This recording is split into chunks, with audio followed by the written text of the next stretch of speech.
Hello, and welcome to the NAIS Virtual Science Fair.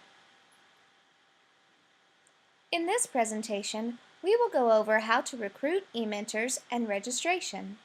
Let's begin. What are your responsibilities when it comes to recruiting e-mentors? Recruit the same number of e-mentors as your school has teams competing in the VSF. Ask the recruit to establish a Gmail address and provide a phone number and get those to you by November 15th.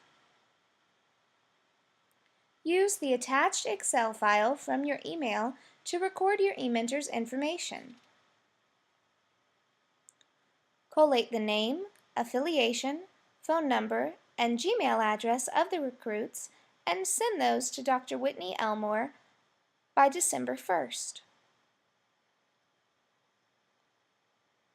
Follow up with your recruits by January 15th to make sure they have received correspondence via Gmail from Dr. Elmore concerning team assignment and Google Site login information. Finally, help Dr. Elmore follow up with the recruit if they do not begin correspondence on February 1st. How should you choose your e-mentors? First, figure out how many you will need to recruit. Count the number of teams you are planning to enter into the VSF competition. This is the number of recruits you will need to secure. Remember that e-mentors will be randomly assigned by the VSF director and will be used for e-mentoring at schools other than those by which they are affiliated. So, what kind of people should you try to recruit as an e-mentor? Select science professionals. Select college education specialists and students. Select peers, colleagues, friends with professional roles and responsibilities. But please avoid parents. While they may be highly qualified, asking parents can often lead to some complicated situations. Make sure to recruit competent, dependable, and responsible professionals to serve as an e-mentor. Lastly, make sure to begin recruiting as soon as possible.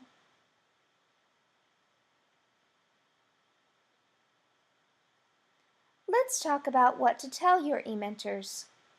Inform your recruit that specific information for login will be sent to them by January 15th, and that they should use it to get familiar with the official NAIS VSF Google site page as soon as possible. This will prevent communication problems the 1st of February when they begin talking with their teams. What to give your recruit? All the documents you need to give them are attached in the email that was sent to you along with the link to this presentation. Email or deliver the recruiting flyer provided in your email.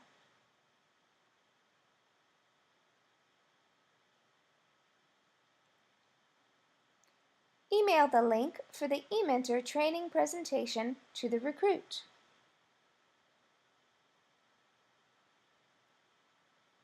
Email or deliver the instructions on how to create a free Gmail account.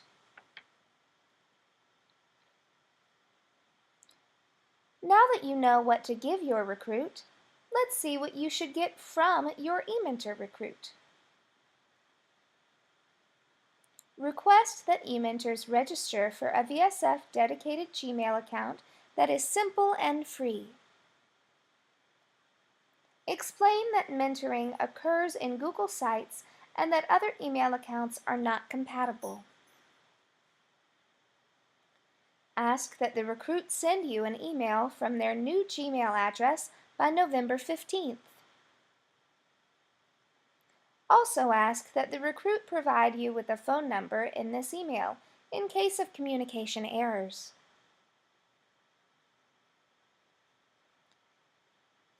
What should you tell e-mentors? Let's look at some frequently asked questions. A recruit might ask, "What is my job as an e-mentor?" Basically, e-mentors provide support, motivation, and act as the voice of reason during the early stages of project development. Their job is to guide, pose questions, and generally help the team focus on the steps of the scientific method. Their job is not to tell them what to do or how to do it.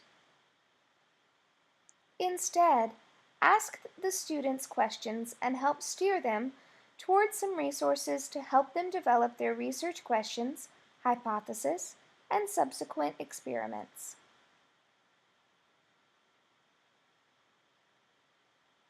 What to tell recruits about communicating with their team?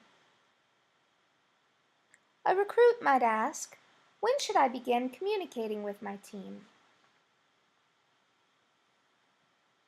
Tell e-mentor recruits that they must begin communicating with their assigned team on February 1st. This is very important in order to form a relationship with your kids. They are so excited to meet you. The e-mentoring begins February 1st and continues until March 15th. A recruit might ask, "How much should I communicate with my team?" Tell the recruit that we ask that they communicate at least 2 times a week or about an hour a week total with their team using the blog on the team's site page. A recruit might ask, "When should I let the students begin having more responsibility with the project?" E-mentors should expect to see the students assume more responsibility by March 1st when they begin to complete their project and write up their information as they prepare for local competition. Using the team's site page can seem complicated. So, what should you tell your recruit about using the team site page?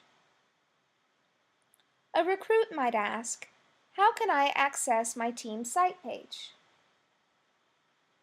Tell the recruit Dr. Whitney Elmore will email them with directions for accessing their team site page by January 15th.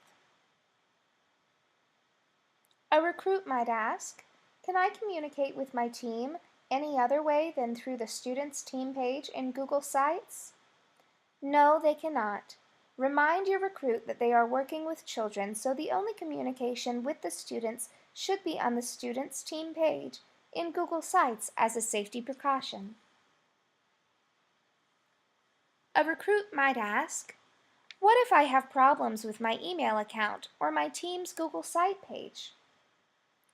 Tell recruits that they'll have full tech support from our NAIS VSF Tech Guru.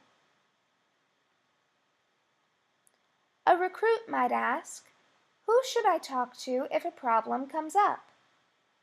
Tell recruits they will have access to their team's teacher via email if concerns arise.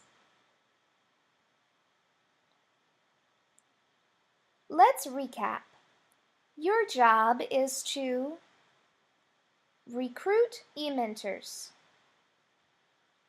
Include the phone number, Gmail address, affiliation, and name of each recruit in the Excel spreadsheet provided. Email the completed spreadsheet to Dr. Elmore by December 15th.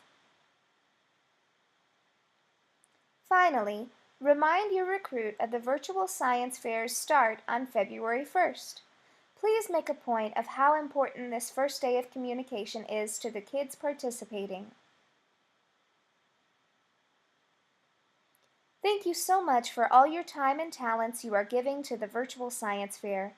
With your help, we can make this year an incredible experience for all of the kids and schools involved. Please feel free to contact Dr. Whitney Elmore for any further questions or concerns.